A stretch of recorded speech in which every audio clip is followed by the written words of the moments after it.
રામ રામ ખેડૂત મિત્રો, ઓમકાર પ્રાકૃતિક ફાર્મ, ગામ દહેસરા, તાલુકો જસદણ, જિલ્લો રાજકોટ.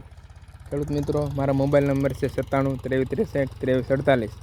આ અમારા ઓમકાર પ્રાકૃતિક ફાર્મમાં આજે 496 ટુકડા ઘઉંનું વાવેતર ચાલુ છે. 13ની જાળી 13 સા છે એક કેરાની અંદર.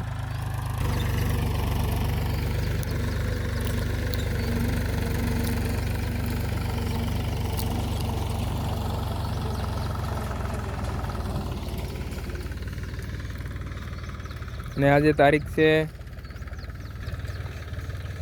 15/11/2024 ને શુક્રવાર. ઘઉંમાં ખાટી છાશ, ગૌમૂત્ર અને રાખ અને બીજામૃતનો પટ આપીને વાવેતર કર્યું છે. હવે આનો ઉકાવો કેવોક છે એ તમને હું જણાવીશ.